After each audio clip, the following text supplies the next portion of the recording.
Desde hace algunas décadas Vancouver no deja de aparecer en rankings como una de las mejores ciudades para vivir en el mundo, con mayor calidad de vida e incluso como modelo arquitectónico y urbanístico para todo el mundo.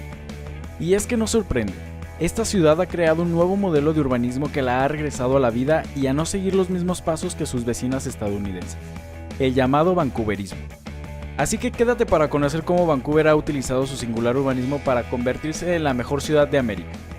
Aunque antes quiero hablarte del patrocinador de este video, Surfshark.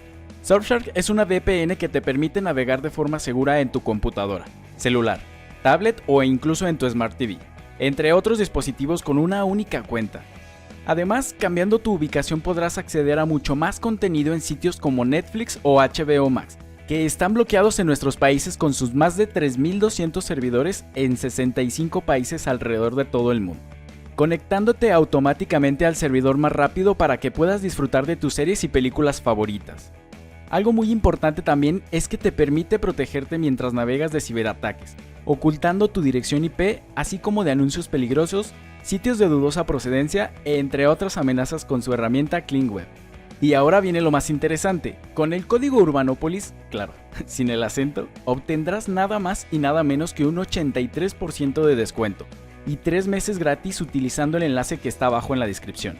Igualmente podrás probarlo con una garantía de devolución de dinero de 30 días, si es que no te convence. Así que no lo pienses y obtén Surfshark.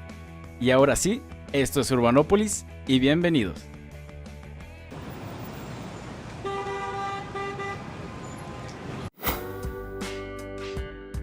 Fundada un 6 de abril de 1886, Vancouver fue llamada así en honor al explorador británico George Vancouver, quien en 1793 lideraba una misión destinada a recorrer la costa oeste de Norteamérica, estableciéndose en la península de Burrard, en la provincia canadiense de Columbia Británica. Esta provincia surgió como uno de los mayores exportadores de madera a mediados del siglo XIX, causando un primer auge de Vancouver. Aunque el desarrollo del ferrocarril y su ubicación como una ciudad portuaria impulsó la evolución de esta como un centro industrial, promoviendo un desarrollo económico que atrajo a miles de trabajadores inmigrantes.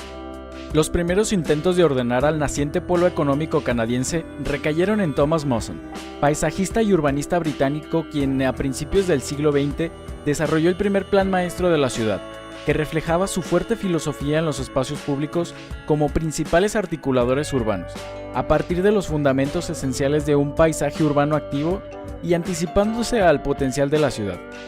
Además de que buscaba reubicar las fábricas fuera del centro, liberando el perímetro costero con fines estrictamente recreacionales, una visión que no se hizo realidad sino hasta la entrada en escena del vancouverismo.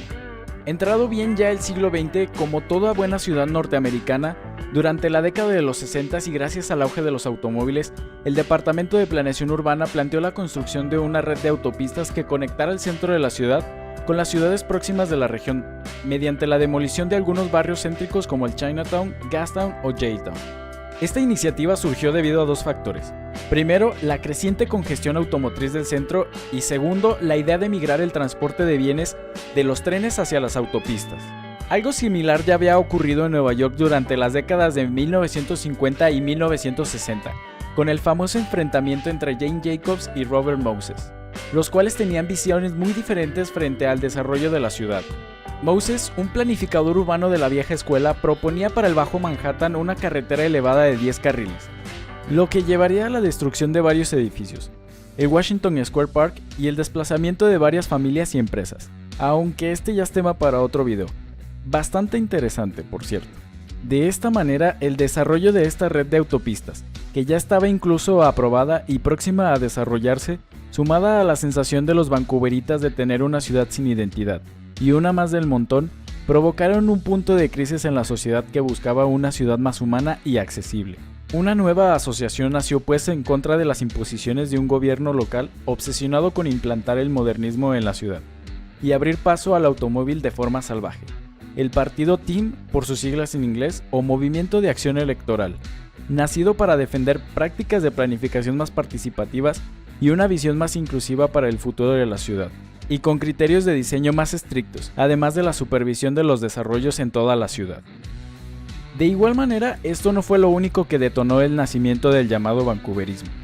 Este se desarrolló en parte también como producto del contexto geográfico de Vancouver, Enclavada entre el mar, las montañas y la frontera con los Estados Unidos, además del limitado espacio para crecer a diferencia de cualquier otra ciudad norteamericana, llevó al establecimiento de la Reserva de Tierras Agrícolas en la década de los 70, fomentando un desarrollo urbano controlado, compacto y densificado en todo el área metropolitana de Vancouver y el Fraser Valley. Así, los reformadores de este nuevo movimiento, viendo las problemáticas con las que contaba Vancouver, que no eran nada menores, no tardaron en realizar cambios relevantes en la forma en la que se manejaba la ciudad. A su vez, este movimiento fue el principal promotor de la participación pública en Vancouver, permitiendo que los ciudadanos colaboraran efectivamente en la planificación y en las decisiones de la ciudad, convirtiéndose en un hecho que puso los cimientos de un nuevo movimiento urbano y arquitectónico que cambiaría la forma de planificar no solo Vancouver, sino de todo el mundo, y que ha contribuido a que la ciudad esté año tras año en lo más alto de las listas de urbes con mejor calidad de vida en el mundo.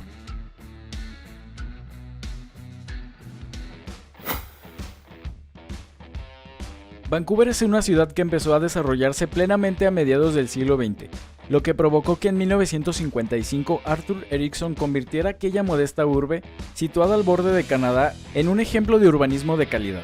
Erickson creía que la ciudad tenía que crecer en forma vertical, ya que después de haber estudiado los edificios de todo el mundo y las problemáticas que mencionamos antes, aprendió que la forma más eficiente para hacer crecer una ciudad era hacia lo alto y no a lo ancho.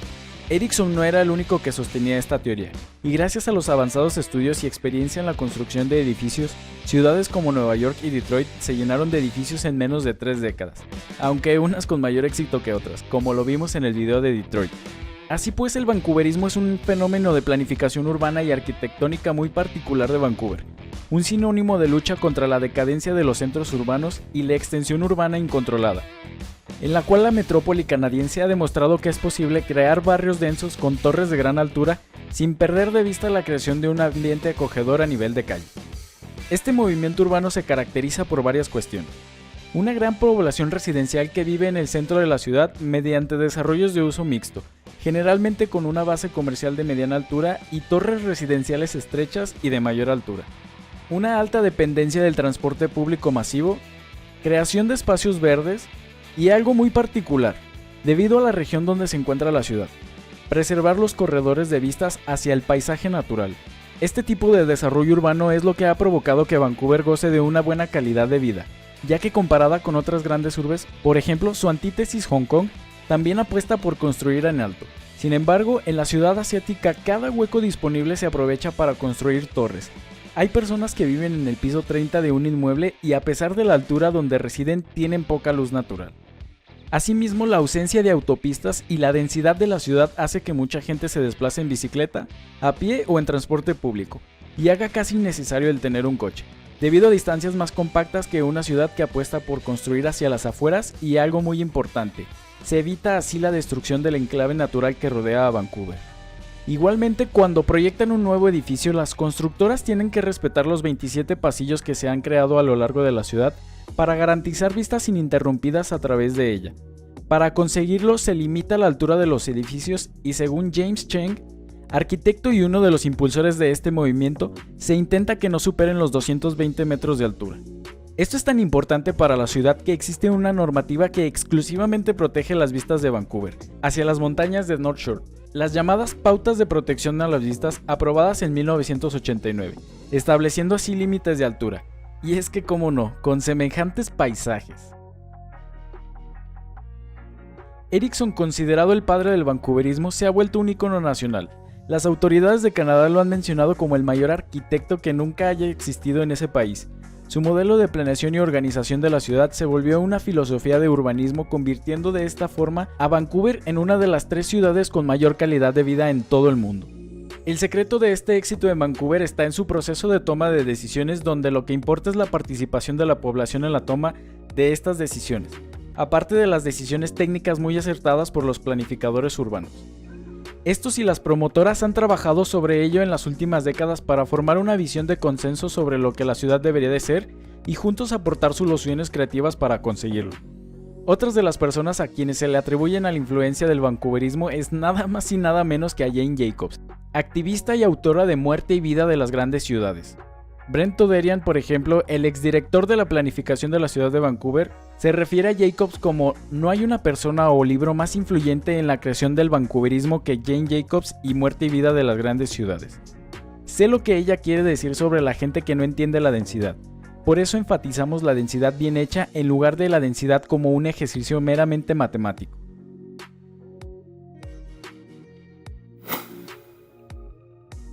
Hoy en día el término vancouverismo se usa para celebrar la victoria de la urbe frente al declive de su centro que ha asolado a la mayoría de las ciudades norteamericanas. Su éxito está cimentado en haber logrado que muchas familias y profesionales vuelvan a ver los beneficios de vivir en el centro de la ciudad, o como lo conocen los angloparlantes, el downtown. Sin embargo, y como siempre exponemos en el canal, las críticas no se han hecho esperar. Algunos expertos mencionan que el objetivo de algunas firmas y estudios de diseño es explotar el modelo del vancouverismo hacia otras partes del mundo, como por ejemplo en la Marina de Dubái, apostando por implantar el modelo en lugares que no tienen nada que ver con Vancouver y cuyas circunstancias requieren otro tipo de urbanismo, y beneficiando solamente a esos estudios o firmas. Asimismo, se ha criticado la homogeneidad de los nuevos edificios, provocando que la ciudad pierda interés visual y arquitectónico con el paso del tiempo. También te digo, ojalá mi ciudad sufriera de esa monotonía.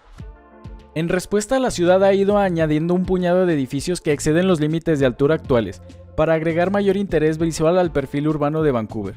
Un estudio encontró que las oportunidades para tales edificios estaban restringidas a un número limitado de grandes sitios de desarrollo en el centro de la ciudad, desarrollando nuevos rascacielos como el Living Shangri-La, un hotel y torre residencial que se completó en 2008 y que con sus poco más de 200 metros de altura se ha convertido en el edificio más alto de la ciudad, y que ha ayudado a paliar un poco de los problemas técnicos de los que padece el vancouverismo.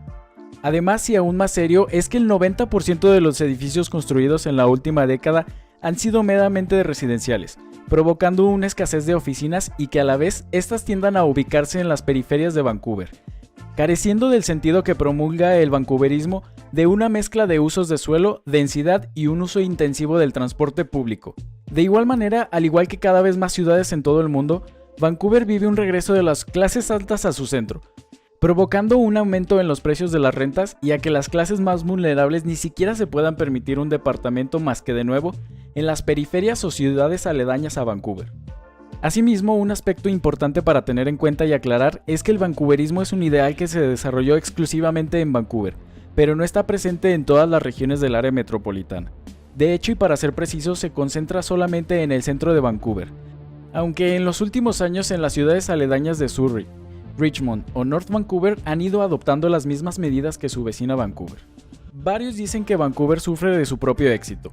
Los casos de éxito sirven para aprender de sus luces y sombras, pero sin olvidar de que cada ciudad es un mundo. Cada lugar tiene sus particularidades. Limitarse a copiar y pegar no debe ser el camino. Aunque si algo nos ha enseñado este lugar es que rebelarse contra la casa con jardín como modelo de ciudad es posible y factible.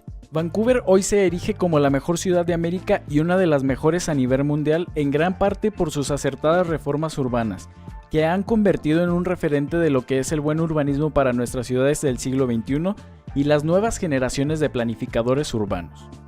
¿Crees que el vancouverismo es el modelo para nuestras ciudades del siglo XXI? ¿Deberían las ciudades de nuestros países adoptar el mismo modelo? Deja tus respuestas acá abajo en los comentarios y no olvides suscribirte, darle like y compartir para hacer más grande esta comunidad. Hasta la próxima.